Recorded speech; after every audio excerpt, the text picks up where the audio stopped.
はい、皆さんこんにちは、もとみです。今回はインスタグラムの方で事前に募集させていただいたご質問にお答えしていこうと思っております。ご回答いただいた皆さんありがとうございました。今私が妊娠中ということもあって、妊活だったりとか妊娠についてのご質問を非常に多くいただいたので、マタニティ編という形で、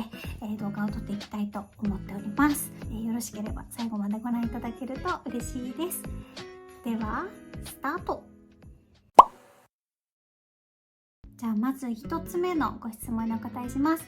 妊活はしていましたか？妊娠されるまでに気をつけていたことや行っていたことはありますか？と本当にこの妊活系に関しては結構ご質問いただいていて、多分私のフォロワーさんって同世代の方が多いので、なんか結構今妊活中ですっていう方とかも非常に多かったです。何かこうやっていたことあれば参考にさせてくださいみたいなご質問も結構多くありました。まず妊活に関してなんですけども、したかしてないかでいうとしていました。期間的には半年ほどなのですぐできた方かなっていうふうには思うんですけども、妊娠分かる前までの私からすると、すごい焦りとか、不安を感じてる時期とかもあったので、すごくスムーズだったかっていうと、なんかそういった認識は自分の中ではないかなっていう感じです。ただね、やっぱり不妊治療を行ってる方とかもやっぱりいらっしゃったりとかすると思うので、ここの感覚って正直人それぞれかなっていうふうには思って、います。はい。でなんかそういう不安を感じる要因の一つとしては、私が幼少期に鼠径ヘルニアっていう、病気になっていて、卵巣が外に飛び出ちゃう病気になってたんですけども、それを治すために開腹手術をしていて、ただなんか卵巣って女性2つあるので、1つが機能しなかったとしても一応1つちゃんと機能していれば妊娠はできるっていうふうにお医者さんからは言われていました。でとはいえ本当に卵巣一つで妊娠できるのっていう感じだったんですけど、なんか確率が下がっちゃうんじゃないのかなとか、なんか結構不安だったんですけど、やっぱお医者さんからはちゃんと生理がしっかりきていて、生理不順とかではなければ今現状だと普通にちゃんと妊娠できる体だよっていうふうには言われていたので、そういった過去の病気のこととかもあってすごい不安だったりとかはあったんですけど、本当に生活習慣だったりとか、そういったとこを気をつけるほかなかったっていう感じです。ただ2人とも結構仕事も忙しかったりとか、結構不規則な生活をしていたので、半年ぐらい時間が経ったっていうのは、それだけ自分たちのやっぱり体にも、原因があったのかなっていうふうには思うんですけど、ただなんかやっぱり妊娠ってすごい授かり物で、タイミングもあるだろうし、自分も実際焦ったり不安になったりとかはしていたけども、来る時に来てくれたなっていう感じですかね。妊娠って本当に奇跡的なことなんだなっていう風に個人的にはすごく感じました。はい。妊活をしてから気をつけるようにしていたことというか行っていたこととしては大きく2つありまして、1つが、タイミング法で、2つが温活ですね。タイミング法についてはルナルナっていうアプリがあると思うんですけど、それを、妊娠希望ステージっていうのに設定を変えられるので、それの設定に変えて妊娠する可能性が高い日がこの日ですよっていうお知らせをしてくれるので、そういった機能を活用していました。体温もつけたりとか最初してたんですけど、結構その体温の上がり下がりとかで気持ちの変化があってちょっとメンタル的に良くないかなって思ったので、あとはもう自分がちょっとズボラでなんか体温測り忘れちゃう時とかもあったので、それはもう結構すぐやめて、もう本当にタイミング法っていうところを活用するような形でやっていました。で温活については私一人暮らしの時は結構シャワー派で、陽太郎さんと一緒に住むようになってからは、毎日しっかりとお湯を沸かして浸かるように、心がけていました。お風呂に浸かるもそうですし、あと生姜とか根菜もすごい食べるようになりました。で特に良太郎さんがすごい生姜が大好きっていうのもあるんですけど、お味噌汁に生姜入れるのもすっごい美味しくって、これは本当すごくおすすめです。結構なんか生姜は常に冷蔵庫にストックしてあるぐらい食べています。で、お風呂なんですけど、前回ナイトルーティーンでご紹介させていただいた岩塩を入れていることが多いです。で、結構岩塩入れるとなんだろうな、肌からもマグネシウムを吸収できるっていう、なんか肌にとってもすごくいいし、あとはなんかやっぱり体が芯から温まっていくので、結構お塩を入れるのはすごくおすすめです。最近はこれご紹介しようと思って、良太郎さんがね、なんかこう買ってきたやつなんですけど、エプソムソルトっていうやつ、無着色無添加無香料みたいな感じで、結構成分もすごくよくって、美容と健康に浸かるサプリ、結構すごいいいことめっちゃ書いてあるで、結構良太郎さんがすごい健康オタクなんですよ。なのでこういうのをすごく詳しくていろいろ調べたりとかしているので、これ今毎日入れて入ってるんですけど、すごい暖かくなるし、これは本当におすすめです。はい。あとは良太郎さんがね、なんかプロテインとかも結構こだわってたりするので、なんかそのプロテインをちょっともらって飲んで、ちょっと自分の栄養をつけたりとか、なんかそういったこともしていました。妊娠発覚までお酒は普通に飲んでいましたが、私も妊活中ですがお酒も好きでと。お酒に関しては、妊活中も飲んでました。でもタイミング法を一応取り入れていたので、その飲む時期とか飲む量みたいのはちょっとこう気持ち気をつけるようにはしていたかなっていうふうに思います。で、独身時代はね、本当お酒大好きでガブガブ飲んでたんですけど、結婚してからは飲み会に行く頻度も減りましたし、週末とか良太郎さんとお酒飲んだとしても、お友達とか含めてだったら結構飲むんですけど、2人っきりだったらそんなガブガブ飲まなかったので、そうですね、我慢しすぎるのも良くないとは思うんですけど、適度に適量飲むのがいいのかなっていうふうには思います。じゃあ3つ目いきますね。妊娠が分かった時の良太郎さんの反応が知りたいですとか、あとは妊娠が分かった時の心境について知りたいですっていうご質問も結構ありました。ありがとうございます。これに関しては本当は良太郎さんに対してもなんかサプライズみたいな感じで妊娠したんだよっていうのを何かこう思い出に残るようにしたかったんですけど、実は良太郎さんが先に気づいて聞いてたんですよ。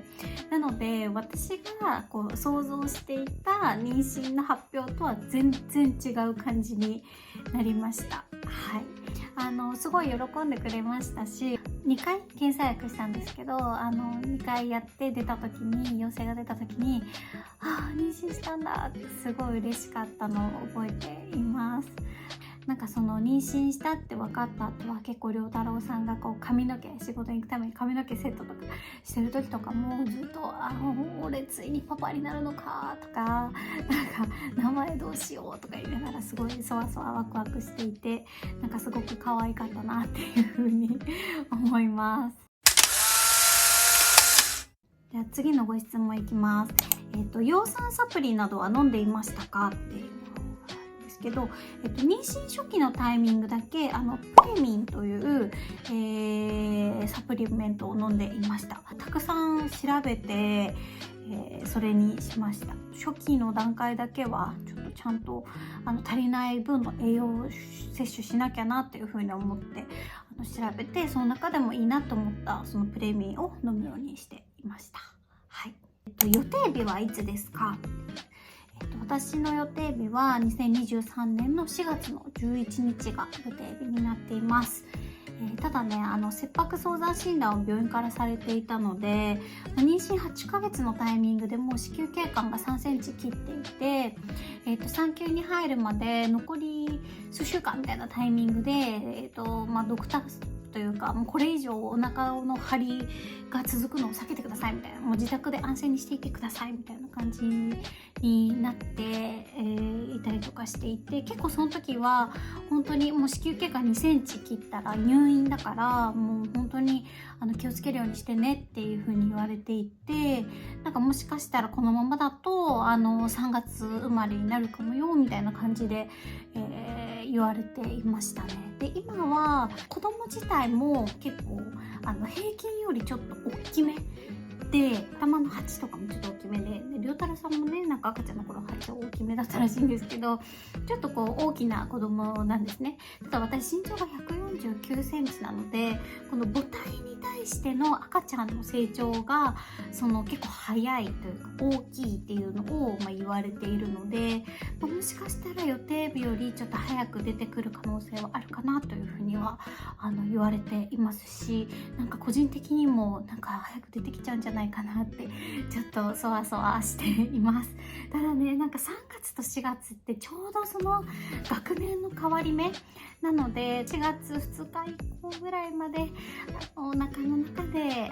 ちょっと頑張って成長してほしいなって個人的には思ってるんですけど、もうこればっかりはね、なんかもう私がどうこうコントロールできることでもないと思うので、なるがまま身を任せていきたいなというふうに思っています。はい、つわりはありましたか？つわりの乗り越え方。今絶賛つわり中なのですが、毎日心が折れそうです。つわりに関連したご質問も非常に多くいただいておりました。つわりに関しては私は、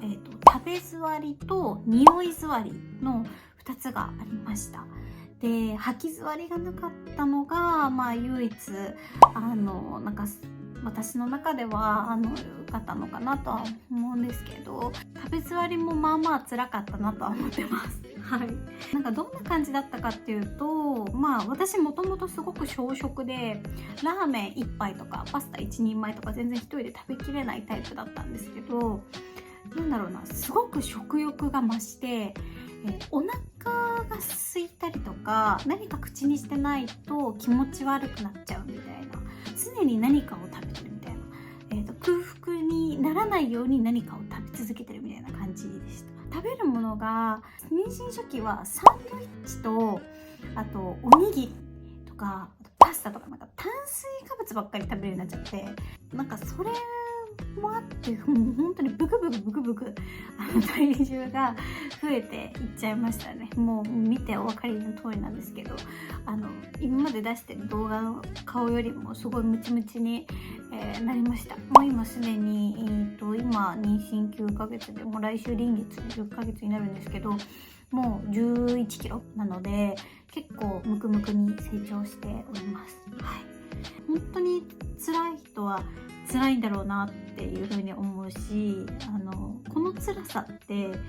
自分しかわからないというか、10人いたらなんか10人なんかいろんな症状とかいろんな妊娠とか出産とかもあると思うので、あれなんですけど、ただ終わりはあるっていう、この妊娠期間中だけっていうこの期間限定のつわり期間だと思うので、もう本当に耐えるしかないのかなっていうふうには思いますね。なんかそのつわりがある期間こそ、なんかこう命がね、お腹の中でこう育まれてるんだなっていう、赤子が今こう成長しているっていう風にこう実感できると思うので、なんか今赤ちゃんもお腹の中でいろいろ頑張ってるんだなって思って、こう乗り越えてもらえるといいんじゃないのかなと思います。終わりが来ます。で、次のご質問が、どれぐらい体重増えましたか？体重管理はされていますか？と。これはね、ちょっとさっきもお答えしたんですけど、今現段階で11キロ増えてます。なんか体重管理に関してはちょっと最初はペース早いねとか言われてたんですけど、もう本当食べれるものを食べれる時に食べなさいみたいな感じだったので、あまりそこまで気にせず食べるようにしていました。でもともとが結構痩せ型のタイプだったので、お医者さんから15キロまでならいいよみたいな感じで言われていたので、これから残り1ヶ月もないですけど、1ヶ月か、あと残り1ヶ月ぐらいになるんですけど、15キロは超えないようにちょっと頑張って、臨月に入ったらちょっと運動とかもしたりして、体重管理はしていけたらなというふうに思っています。はい、続いて、妊娠してから食の好みは変わりましたかと。これね、もう私めっちゃ変わったんですよ。これが私なんなら妊娠して一番自分の体にびっくりしたのはここかもしれないっていう感じなんですけど、もともと私甘いものそんなに得意じゃなくって、食べれなくはないんですけど好んで食べないっていう感じだったんですね、私で。酒飲みだったので、なんかしょっぱいものとかの方がどちらかというと好きで食べてたんですけど、妊娠してからはもう驚くほど甘いものが好きになっちゃいました。しかも食べるものもですね、ドーナツがめっちゃ美味しくって、すごく食べたいってなっちゃいましたね。ドーナツすごい食べてました。結構食の好みは変わりました。不思議ですよね。なんでなんだろうってすごい思います。でかつこれって出産した後戻るのかしらってすごく思います。お酒とか復活して飲み始めたらまたね、甘いものじゃなくてしょっぱいもの食べたくなるのかなとか、なんか不思議ですね。はい。では続いて、名前は決まっていますかと。ありがとうございます。名前はですね、実は決まっております。この名前に関してはもう男の子だったらこの名前、女の子だったらこの名前っていうのを、性別が分かる前にもう夫婦で話し合って決めていました。で漢字とかもしっかり決めていたので、性別が決まったタイミングでじゃあこの名前だねってなって、もうそこからはお腹の中に話しかけるときはその名前でいつも呼んでいます。で名前は私と良太郎さんでこの名前がいいんじゃないっていろいろ出し合って2人が一致した名前にしました。お互い結構良太郎さんが画数とかもすごく気にするタイプだったので、名前のその音は、2人で決めたんですけど、漢字自体は良太郎さんが決めました。画数みたいなのをしっかりと調べてやってましたね。はい、気に入ってくれるといいなと思います。自然分娩と無痛分娩はどちらの予定ですかと。私今回は自然分娩で産む予定です。で無痛分娩も全然選択肢にあったんですけど、なんだろうな、自分の好奇心というか探求心みたいな感じで、なんか自然分娩を一度は経験しておきたいなみたいのがあったので、今回自然分娩を選びました。はいね、やっぱりなんかその産後の復帰の速さというか体の体力の戻りの速さとか無痛のがいいよっていう風にやっぱ言われてましたし、結構周りの友人たちも無痛が多かったので、なんか最後まで結構悩んでたんですけど、1人目はちょっと一回自然分娩で産んでみたいなと思ったので、今回は自然分娩で産む予定です。はい、ただなんかこう自然分娩で産む代わりに産院は何かあった時にすぐに対処できる病院がいいなっていうふうには思ったので、一応大学病院というかこう総合病院みたいな形で、母子ともに何かあった時にすぐに対応できるような病院を選びました。では続いて、妊娠してから一番辛いことは何でしたか。あと妊娠トラブルはありましたかと。妊娠してから辛かったことは、妊娠初期のタイミング、安定期に入るまでは仕事ももちろんそうですけど、つわりとかある中でもその家族以外の周りの人にはやっぱ言えない状況だったので、だけど普段通りにこう生活しなきゃみたいなところがあったので、結構そこでの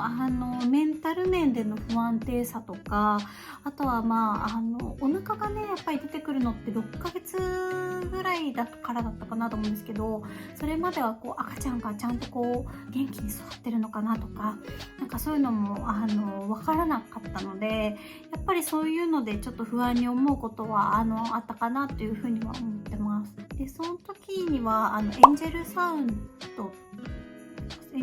ドかなっていう機械があって、それを買って使ってました。子供の心拍が聞けるんですけど、寝る前とかにそれを聞くと元気に心臓動いてる、大丈夫だみたいな感じですごいこう心がほっとしたりしてたので、そういうの不安に感じられる方とかがいれば、なんかそういうものを使うのも全然ありかなっていうふうに思います。で、ただやっぱり正直妊娠後期に入ってからのマイナートラブルの方が体的にはすごく辛くて、すごく腰が本当に痛くて、腰痛と、あとはだんだんお腹もね大きくなって、食べづらいとか食べちゃうんですけど、なんか食べ過ぎるとなんかパンパンになって胃がなんか圧迫されて気持ち悪くなって、こう逆流してきちゃったりとかして、なんかそれも苦しかったりとか、頻尿とあと残尿感がめっちゃあります。なんか驚くほどトイレ行っても10分後にはトイレ行きたいみたいな、なんかほんとそういうそのぐらいなんかそのトイレが近いっていうのもすごくストレスでしたね。あとはこむら返りとかにもなっていて、私妊娠してから初めてなったんですね。それまでなんか足がつるとかもあんまりなくて、今までの経験上明け方とかになった時痛すぎて、もう隣で寝てる良太郎さんを起こしちゃったぐらい痛かったですね。で、あとは私もともと小学生ぐらいの時から耳がちょっと弱くてというか、なんか中耳炎とかに結構なりやすい体質だったんですけど、時間解放症っていうマイナートラブルにも結構悩まされてましたね。特に妊娠後期になってから。で、これはどういうものかというと、耳に水が詰まったりとか、なんか塞がれてるみたいな感覚、ちょっと中耳炎に近いような感覚なんですけどになることがあって、基本は家ですごく安静にしてればなることないんですけど、ちょっと予定があって外出したりとか、友達とカフェに行って外出たりとかした時とかに結構起きやすかったですね。なのでこう喋ってると自分の声がすごく大きく聞こえるので、なんか痛いし、なんか耳抜きした時だけ一瞬良くなるんですけど、またすぐなってみたいな感じで、時間解放症もなんかそのマイナートラブルの中だと結構辛かったかなっていうふうに思います。続いていきます。マタニティ期の過ごし方と準備したベビー用品について知りたいです。ベビーグッズを紹介してほしいですとか。ベビーグッズはね、なんか紹介すると長くなっちゃうんであれなんですけど、ベビーカーとか結構大型のものはすごい口コミ見たりとか、いろんな人に聞いたりとかしてすごい迷ったし、現物も見て回って2週にかけてベビーカーの旅を良太郎さんと一緒にしたりとかもしました。はい、でベビーカーとチャイルドシートは買ったんですよ。私たちはサイベックスにして、かつトラベルシステムにしたいっていうのを決めていたので、トラベルシステムがあるもの、あるブランドっていうのをメインに探していったんですけど、結果サイベックスにしました。はい、大型のものでいくとそんな感じですかね。で、あとは抱っこ紐とかも一応その新生児から使えるものとかあったりとかもするんですけど、今ちょっとお腹が大きくなっちゃったので、いろいろ試してもなんかよくわかんないし、抱っこ紐も本当に自分だけじゃなくて良太郎さんも一緒に使うってなると、このサイズの違いとかもあるので、結構そういうのとかもやっぱちゃんと試着して買いたいなと思うので、もうちょっと経って生まれてからそれは買いに行こうかなっていうふうに思ってます。はい、一旦ね、新生児でも使える簡単な抱っこ紐とベビーカーあるので、最初はそれで過ごしていけるかなと思っております。はい、でベビーグッズは出産後1ヶ月はもう里帰りで、実家に帰ってしまうので、結構実家にもう荷物を置いておいちゃってるので、ちょっと今手元にないんですけど、ただ何個かちょっとまだあるのでご紹介したくて、この間楽天スーパーセールで買ったんですよ。買い回りしてちょっとお見せしたかったのがあれですね、セレモニードレスを買うか買わないかめっちゃ迷ったんですけど、結局私は買わなかったですね、タイムリー。ただなんかちょっとセレモニードレスっぽいものは買って、なんか白のこういう洋服、これセットアップになってるんですけど、かわいい、このちっちゃな白のやつですね。縛ると可愛いこの帽子もついてて、なんかこんな感じで絞って頭つけるらしいんですけど、なんかめっちゃ可愛いと思って、この白のセットアップは買いました。このセットアップにプラスちょっとニューボーンフォトみたいな感じで撮ったら可愛いなと思ったのが、このうさぎちゃんのボンネっていうのかな、この帽子めっちゃ可愛い、うさぎ年ベイビーなので、うさぎちゃんにしました。はい、めっちゃ可愛い。はい、っとこれをねご紹介したかったです。はい、あとはそのタペストリーっていうんでしたっけちょっと名前ど忘れ、ほんとごめんなさいって感じです。マンスリータペストリーですね。これいろいろ見ててめっちゃいいなって思ったのが、こんな感じでこういうタペストリーになってるんですけど、ここの数字のところだけ空欄になってるんですよ。でここにシールが貼れるようになっていて、こうその月ごとの数字を入れて写真を撮ることができるっていうタペストリーも買いました。はい、でこれちゃんとね、1の時はこの S、ワンマン数の S が消えるように S を消すためのシールがちゃんとついてたりとかして、あ、めっちゃいいなと思って買いましたね、これは。はい、これを一緒に、毎月撮っていきたいなっていうふうに思っております。はい、楽しみに。こんな感じですかね。はい、またインスタだったりとかでちょこちょこベビーグッズは紹介していきたいなっていうふうに思ってます。はい、続いて、マタニティフォトは撮りましたかと。マタニティフォト撮りました。これ裏話あって、マタニティフォトを断固拒否派の良太郎さんだったので、結構いろいろ撮る撮らないみたいになったんですけど、良太郎さん的にはもうこっぱずかしいから撮りたくないみたいな感じだったんですね。撮るなら一人で撮りなよみたいな感じだったんですけど、やっぱりなんか私は周りの夫婦とかいろんな先輩ママさんとか話聞いたりとか、あと玉ひよとか見たりすると、結構なんか撮ってよかったとか撮らなくて後悔したみたいなのすごく目にしたりとか耳にしたので、私は撮りたいと思ってめげながら何回かお願いしたら、最終的に良太郎さんが折れてくれまして、撮影をしました。で、良太郎さんのお知り合いのカメラマンやってくださる方とかスタジオとかもお知り合いの方にお借りして撮影させていただきました。本当にありがとうございます。めちゃくちゃ素敵に撮っていただいて、かつなんか私たちが撮りたかったすごくシンプルな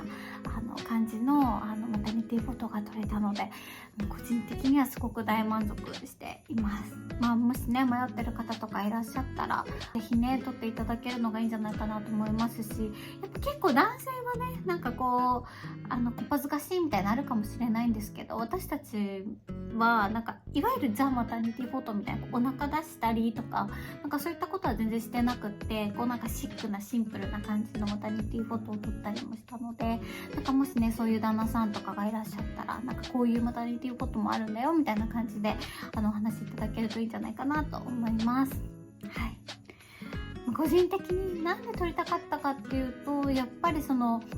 タニティ姿での第一子との初めての家族写真みたいな感じでね、子供が生まれてからママのこのお腹の中にあなたはお腹の中にいたんだよとか、なんて言うんだろうな、あなたの誕生を本当にパパもママも心待ちにしていたんだよみたいなところがなんか伝わる記念になる写真になればいいなと思って撮りました。で残りじゃあ3つ答えていきますね。妊娠してからも遅くまで残業されているイメージがあったのですが時短にされていましたかと。そうですね、私広告業界で働いてるっていうのもあって結構もともと多忙な業種だったので、やっぱ妊娠する前もした後も働き方は特に変えておらず結構バリバリ働いていました。で夜も結構遅くまで働くことも多かったんですけど、なので時短とかには一切してないです。でただ産休に入る本当に2週間前に、ちょっと先ほどもちょっと話した通り子宮経過が短くなりすぎちゃって、お腹がすごく頻繁に張るようになっちゃったんですね。なのでお医者さんからもこのままもう本当に2センチ切ったら入院だからもう仕事をお休みするか自宅で安静にできるようにした方がいいみたいな感じで、言われたので、残り産休入るまでの2週間は、完全リモートという形で、やらせてもらいました。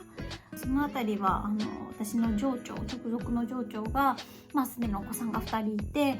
結構奥さんとも共働きで一生懸命やってらっしゃった方だったりとかして、結構そのあたりの理解が非常にあった上司だったので、私の場合はすごく恵まれてたなっていうふうに思っています。で引き継ぎとかも忙しかったので結構遅くまで働くことはあったんですけど、もうここまでやりきればあとはもう出産に向けて今度は気持ち切り替えてやるだけと思ったので、もうそこまでを全力でやろうっていうところでやりきりました。はい。続いて、多忙な良太郎さんとこれからどのように子育ての時間を共有していくのかが気になります。そうですね、良太郎さんも今未だに、週に休みは1回、1日2日ある時もあるんですけど、基本的には結構その美容師と、バーと一緒に働いてたりするので結構やっぱ忙しいんですけど、ただやっぱりなんかお昼間とか、あとはその美容師の方に関しては結構自分で時間をこうコントロールできるというか仕事の調整ができていたりはするので、子供が生まれたらこうやっぱヘルプしてほしい時はこうヘルプしてもらえるようにやっていけたらなっていうふうには思っています。で、私は育休を取りますので、最初の間は、基本的に私がワンオペみたいな形になるかなとは思うんですけど、彼も今はまだね子供生まれる前ですけど積極的に育児に参加したいとは本人的に思ってはいるので、なんかそこは2人で協力しながら頑張っていけたらなっていうふうに思っています。産後1ヶ月は私は里帰りして両親と一緒に実家で過ごしたりもするので、そのあたりはねちょっと両親に甘えさせていただこうかなと思っております。はい。じゃあ最後のご質問ですね。産後はお仕事を続けますか？復帰に備えた保活について不安はないですか？と。めっちゃあります。はい。産後お仕事はもちろん続けます。戻ります。子供が3月に生まれるか4月に生まれるかによってもなんかその保活のタイミングもいろいろ違うかなって思うので、なんかそういうのもすごく不安で、この間なんか全然検討してなかったんですけど、初めてその区のなんか妊婦面談みたいのに行っていろいろと話を聞いたりとかいろんな資料をもらったりとかしました。なんかやっぱり私も初めての妊娠なのでわからないことだらけだし不安なことも多いので、そういうプロの方にお話を聞くっていうところで結構情報収集はしています。はい。